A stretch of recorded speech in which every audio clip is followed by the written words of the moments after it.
Hello and welcome to our discussion today. This will be our second lecture for human capital training and development.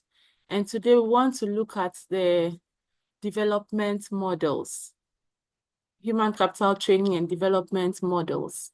So by the end of this class, you should be able to describe the evolution of training in organizations.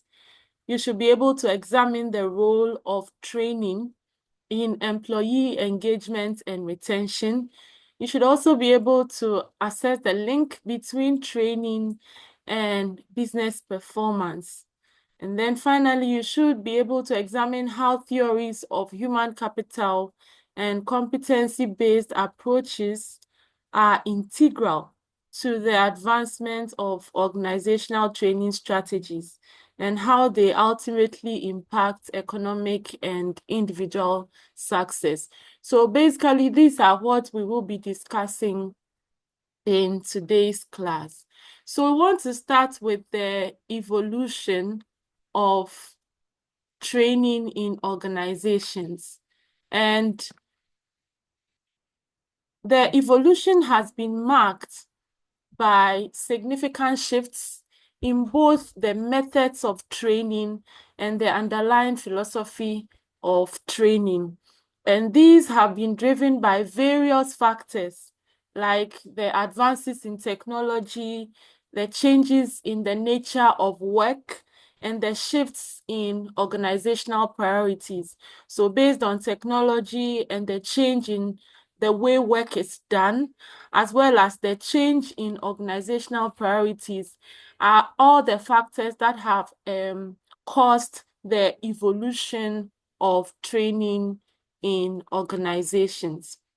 So we start from the pre-20th century. Okay, so before the 20th century, where you had the traditional training.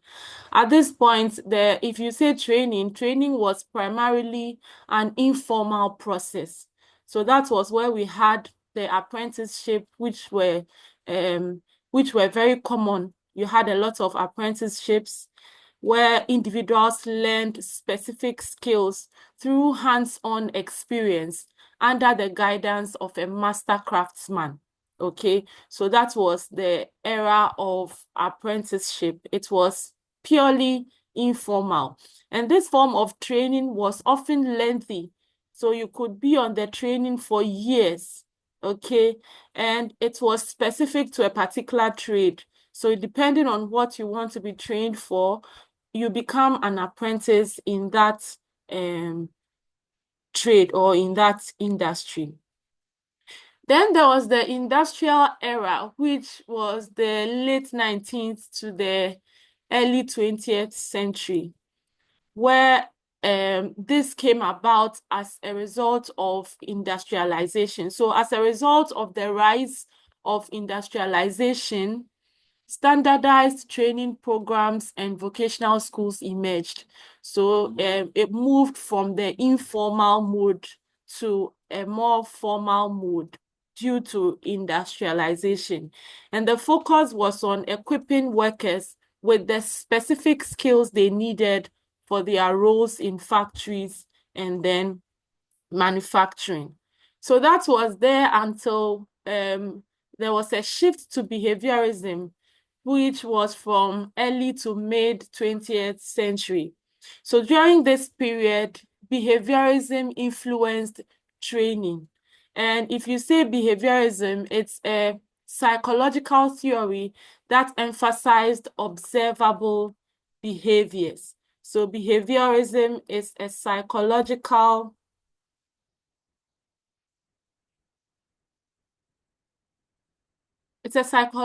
theory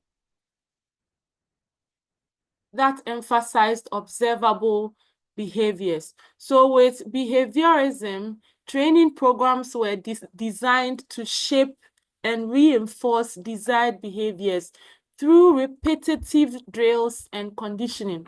So you had to be doing one thing over and over again until it became a part of you. So the training here was more of doing what was expected of you repeatedly until it became a part of you. Okay, until it became a part of your behavior. Okay, so that's the period where behaviorism influenced training. All right. Then you have the human relations movement, which was during the mid 20th century. And this brought a greater focus on employee motivation, satisfaction, and interpersonal skills. So during this era, training programs began to include elements of teamwork, of communication, and leadership. So there was a shift from just focusing on individuals to now focusing on groups and the relationship between the various individuals or relationship that existed among the individuals in the group. So the emphasis was on teamwork, on communication, and then leadership during the human relations movement. Then in the late 20th century, there was the era of training and development. So during this era, training expanded beyond skills development to encompass broader employee development. Okay, so you had an expansion beyond just developing skills to encompass development. Okay, so you looked at a broader employee development. So during the training and development era in the late 20th century, organizations recognized the importance of continuous learning and offered programs for personal growth and career advancement. So on the job, there was the opportunity for continuous learning on the job. And so organizations offered several programs that would allow for personal growth of employees as well as their career advancement. Then in the late 20th century until now, there's the focus on technology-enhanced training. So with the advent of computers and the internet, it has changed the way training is organized. So now you have e-learning platforms, you have webinars, you have multimedia training materials, which have become very popular. And these make training more accessible and flexible. So you could be anywhere, like we are having now, you could be anywhere and we'll still have training, effective training, just like you would if we were in person. So there's now what we have as the technology enhanced training, where we make use of computers and then the internet. Also in the 21st century is what we have as the blended learning. So if we say the blended learning is a combination of traditional classroom training with online resources and self-paced learning. So like you have a lecture that will be recorded and shared with you, in addition to what we would do when we meet in class. Okay, so this will serve as your online resource. And then as we meet in class to discuss the material, we have the traditional classroom training as well. So it is a blended learning that we are having. So at the end of the day, at your own time, for example, if you didn't understand anything, you can play back and get to understand what was discussed. Okay, and this approach caters to different learning styles and leverages technology for both in-person and remote learning. And then also in the 21st century, there's what we call the personalized and adaptive learning. And these are AI-driven systems that analyze individual learner data to provide customized training experiences.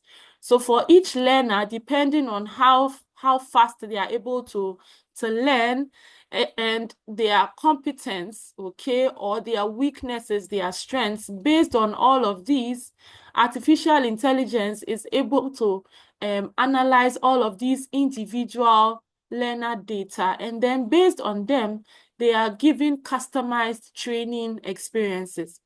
And this approach tailors content and pacing to each learner's need. So it's now no more a one-size-fits-all learning experience, but it's a learning experience that is tailored to meet each learner's need. Then also in the 21st century, we have what we call the micro-learning.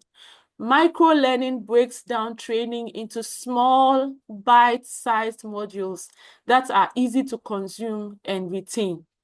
And this is well suited for busy professionals and those who want to be learning on the go. So maybe you are seated and then there's a 5 minutes, 10 minutes recording. You just listen to that video or listen to that audio in 5 minutes and then you are off. So that's what you call the micro learning. It breaks down the training into small bite-sized modules, into small bits, such that even if you're on the go, you sit on the bus, whatever you are doing, just 5 minutes, 6 minutes, 15 minutes, you listen to what has to be done, and then you are on the go. That's for the micro learning. Then there's also the just-in-time learning, right? Just-in-time learning is also with us in the 21st century. And here you have a system where most organizations have embraced the concept of providing training when it is needed. So it's not like an ongoing thing that happens, but as and when training is needed, the organization puts together a training session. And most of the times it is given at the time of application. So just when you have to apply a particular concept, you are trained for it. Or just when you have to make use of a particular equipment, you are given training for that purpose. So it's called a just-in-time learning. And this approach reduces knowledge gaps and improves on-the-job performance. Okay, the just-in-time learning, it helps to reduce knowledge gaps and improve on the job performance because, of course, once you learn, you get to apply what you have learned. And then also in the 21st century, there's a focus on soft skills, right, and leadership. So now in recent times, training has expanded to include, in addition to the hard skills, there's the inclusion of soft skills like emotional intelligence. You have training on critical thinking and training on adaptability. Okay, so leadership programs or leadership development programs have also become a significant part of organizational training, right? So beyond the training that you get to be able to maybe operate an equipment or be able to function well as an employee, there's also training that is given to employees that are related to emotional intelligence, critical thinking, and adaptability, as well as leadership development programs. Then in recent times, you notice that we are in a globalized world where organizations are scattered all over. So you may have one organization with branches spread out worldwide. So in such an increasingly globalized world, you have organizations offering training to help employees to work effectively in diverse cultures and global markets. So there's the global and cross-cultural training. So you are trained on how to be able to work effectively worldwide. It doesn't matter where you find yourself as an employee, you should be able to work effectively. There's also what you call the compliance and ethics training in this 21st century. So here you have organizations working with a lot of regulatory requirements, legal requirements. They have to fulfill a lot of ethical requirements. So there's the need that employees are trained on compliance and ethics.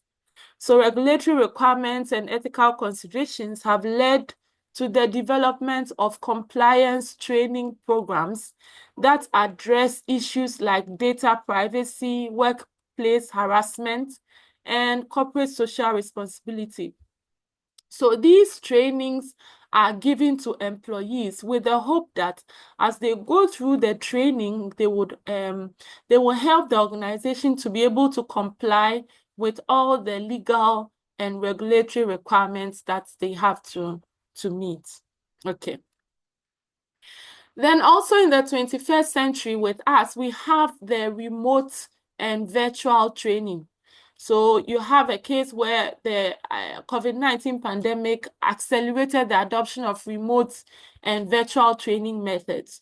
So you have now video conferencing, we have virtual classrooms, you have virtual reality, okay, and all of these have become very prominent in the training of employees, right? So there's the remote and virtual training. Then there's also data-driven training where organizations use data analytics to assess the effectiveness of training programs. So after a training session, the organization checks to see if the reason for which the training was organized has been achieved or not. They also use these data analytics to check for skill gaps and see where there's a need to give employees training. All right. It also helps to make data-backed decisions to enhance training outcomes. So you realize that now when organizations make decisions, they are not just making decisions for the sake of making decisions, but these decisions are data-driven. And because they are data-driven, they tend to be more effective than if someone just sat down and felt that, okay, let's have a training, let's do this and let's do that. But you realize that the decisions are data-driven. So we move on to the role of training in employee engagement and retention. Of course, every organization wants to be able to keep the employees, right? But you realize that sometimes if the right things are not done, even the best of employees tend to leave the organization, all right? But research has found that if employees are trained, it helps to retain them and keep them in the organization for some time, or keep them for a longer time than if training was not given. So training helps with skills development and then career growth.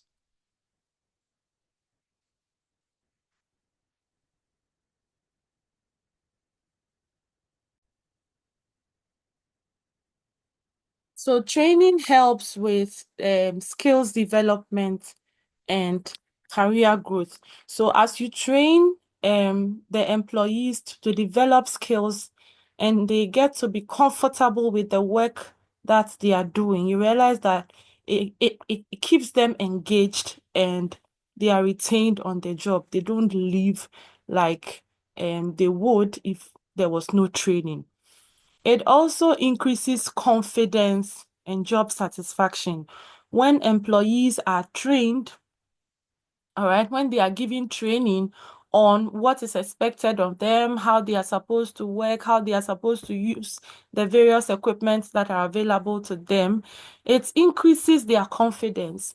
And as they get confident on the job, they also get satisfied and then they stay. Okay. It helps to be able to recognize, and then you're able to motivate. So through the training, the employees, those who are doing well, are recognized, and then they get to be motivated. And you realize that all of these are what you need to retain and engage these employees on their job, right?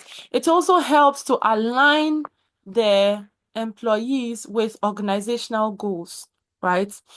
It also helps to adapt to the changing rules. Now, people can be on the job for 10 years, and for the 10 years, they may not be doing the same things, Okay, so there are likely to be changes, and as they change or as their job roles change and they are trained, they don't get overwhelmed with the way things are changing quickly. Because of their training, they are able to cope or they are able to adapt to the changing roles that they are assigned on their job. Okay, it also helps with employee well-being. As you train employees, they are able to handle issues around them well. They are able to balance their work-life engagements well so that they don't get overwhelmed with the load, or they don't get overwhelmed with the work that they have to do. Okay, so training helps with employee well-being and work-life balance. Training also helps to retain top talents.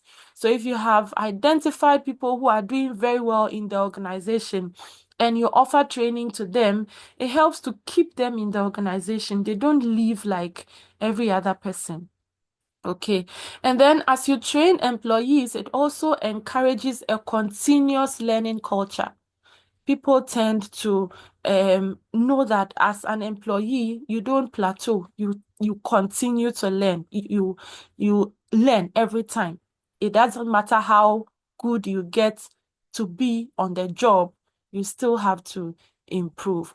So training plays a very important role in engaging and retaining employees. Then for the organization, you realize that there is also a link between training and the business performance, or how the organization is performing generally. So you realize that training results in improved employee productivity. And when the productivity of the employee is increased, then it also affects the business performance positively. Okay. As you train employees, it improves on the quality of works. So as an organization, you will notice that there's a reduction in waste, right? You don't get to produce things that cannot be used. The wastes, the errors, and the mistakes, all of them are reduced. And there's a high quality of work that you give out, and your clients will be happy. So if clients are happy with your work and they are always coming back to you for business, then it means that you're performing well as an organization. Okay. Training also ensures that there's a faster onboarding and ramp-up times. So if employees are brought on board because of training, it's easy for them to fit in. They learn quickly, and then the organization does not really feel the gap when an experienced person leaves the job, because new people come in and they are trained to quickly continue from where the old ones left off. And then training also ensures that there's innovation and adaptability in the organization, right? It also ensures that there's employee engagement and satisfaction, there is talent retention, there's increased sales and revenue, right? It ensures that you are able to comply with regulatory requirements. Okay, you are able to manage risk well in the organization. There's an improvement in employee morale and team dynamics. And then also you are able to satisfy your customers as an organization. You'll notice that training, as they result in all of these things, then in essence, they are increasing or they are improving on your performance as a business. Okay, so business organizations take trainings very seriously. All right. And as you do that, it makes the performance better. Okay. So if you look at training affects employees. All right. It affects employees by ensuring that they they are engaged more. You are able to also retain them for a longer time. And then for the business organization, it improves on the performance of the business organization. Okay. And that takes us to human capital. If we say human capital, we are referring to the skills, the knowledge, experience, and abilities that individuals possess, and which can be developed through education, training, and experience. Okay, so once you talk about human capital, you're talking about the resources or the skills, knowledge, experience, and the abilities of individuals. Okay, unlike physical or financial assets, the human capital is tied to an individual. Okay, so if you have a physical asset or any other capital, it is not limited to an individual. You can own an asset, you can own a land, you can own a house, you can own a car. But for the human capital, it is inside an individual. So you cannot, the organization cannot own it. It is inherent in the employee. Okay, so unlike physical or financial assets, human capital is inherently tied to the individual, but it has profound effects on organizational performance and economic growth. Okay, so we look to the Gary Becker's theory of human capital, and according to Gary Becker, right, investments in education and training increase an individual's productivity and benefits both the individual and the society at large. So Gary Becker says that everyone has some skills, okay? Everyone has some capital. And if you invest in education and training, it increases that individual's productivity. And that increase in productivity is beneficial to both the individual himself and then the society at large. So the theory argues that people's education and health are forms of capital that produce economic returns over time. Okay. So there are some assumptions from the theory, and some of the assumptions are that first, education and training improve the skills and competencies of individual. Okay.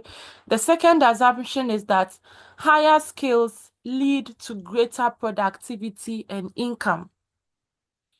The third assumption is that individuals make rational choices about education and training, and this is based on expected returns.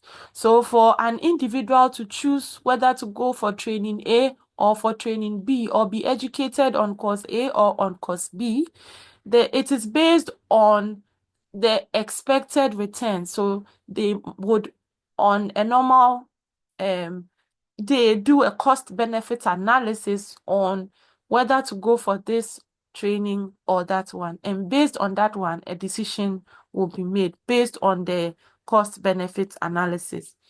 And then finally, government should invest in education to improve national productivity. What it means is that for every state or for every country, if governments invest in education, then automatically there will be an increase in the national productivity according to the theory. Then there was a further advancement of this theory by Theodore Schultz. Okay, and Schultz expanded on this by emphasizing that investments in human capital, such as health and education, are crucial to economic development, particularly in less developed countries. So he viewed these investments as essential for increasing the capabilities of individuals to contribute productively to the economy. Right? So for all of these theories, you'll notice that once you invest in the capabilities of individuals, then it helps with an improvement in the economy. So if we bring it to the work environment, what it means is that if we invest in the capabilities of employees, then it will impact positively on the organization as a whole, right?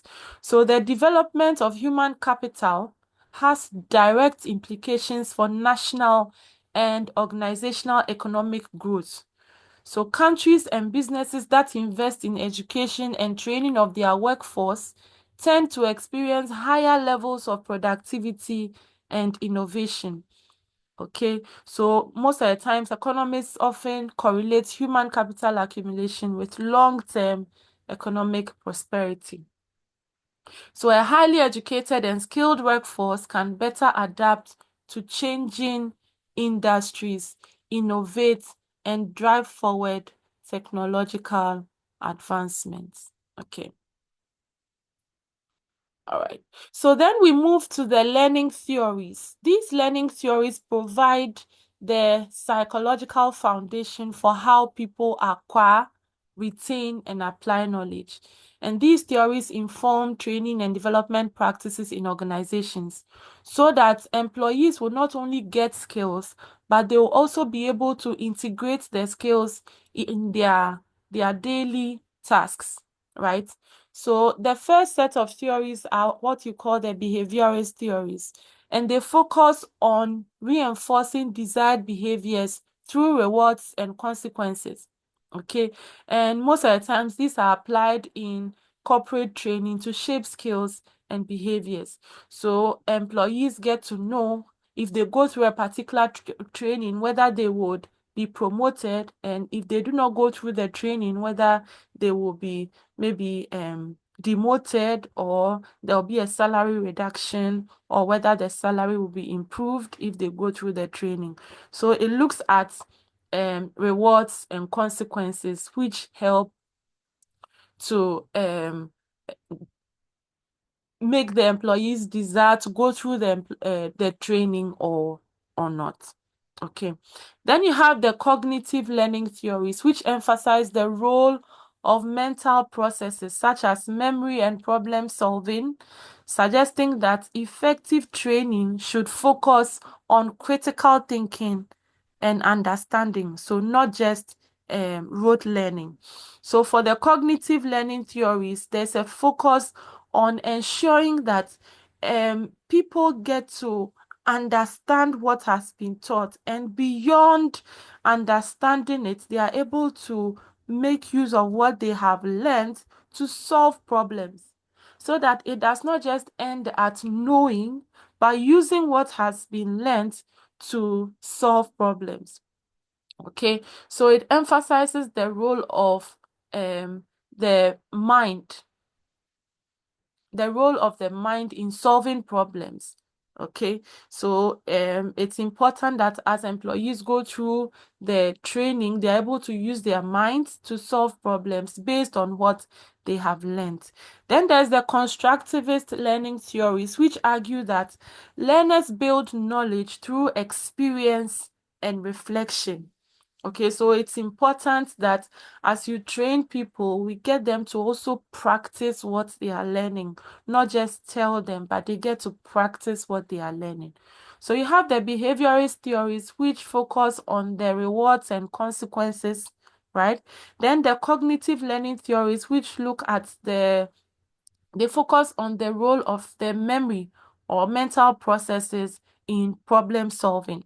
Okay, and then the constructivist learning theories, which argue that experiences should be built through practice, hands-on learning, and collaboration. Okay, then we have the adult learning theory. So here we say that the adults learn differently from children. So the way children learn is not the same way that adults learn. So adults most of the times require self-directed learning approaches. Okay, so what this means is that for adults, there's the need to customize the training through flexible, practical, and problem-centered methods so that they are able to also pick up the lessons that they need. So if you are planning a training session for adults, there's the need to ensure that these training for adults are flexible, they are practical, and they make use of problem-centered methods. Then you have the competency-based development. These models are structured around the identification and development of key skills, behaviors, and knowledge necessary for specific roles within an organization. So rather than focusing solely on job titles or hierarchical advancements, competency-based development aligns an employee's growth with the organization's strategic needs. Okay, so the competency-based programs ensure that people are not just carrying titles around, but they are trained in a way that what they are supposed to do, the work they are supposed to do, is being done effectively. Okay, so increasingly adopted by organizations as they follow or as they allow for clear, measurable objectives in training and performance management. So the focus is not just on the mind, but it's on what the employee can do. Okay. So for the framework, we say that investing in human capital, organizations can improve efficiency, innovation, and long-term growth while also contributing to broader economic development. So it's very important to invest in the individual employee. As you invest in the employee, it is of benefit to himself, the employee, and then to the organization as a whole, and then the society, and then the country. Okay, so in today's knowledge-driven economy, training and development are no longer optional, but they are essential. There's the need for continuous learning and skill enhancements, and these are crucial for both organizational competitiveness and individual career progression. Okay, so this competency-based development helps organizations to ensure that their workforce is aligned with their strategic objectives. So the workforce, the organization's objectives are aligned, right? In this way, then you maximize the return on investment in human capital. But if the workforce is not aligned with your objectives as an organization, then it means investing in the human capital will not be of any benefit to the organization. So these are our discussion questions for today. How can organizations effectively balance investments in human capital with financial constraints? The second one is, what role does technology play in human capital accumulation? Number three, how can learning theories be applied to improve workplace training programs? And then the last one is, what are the strengths and weaknesses of competency-based development models in modern organizations? So these will be our discussion points when we meet. So please prepare appropriately so that you would have something to present when we meet. Thank you very much and see you soon. Bye-bye.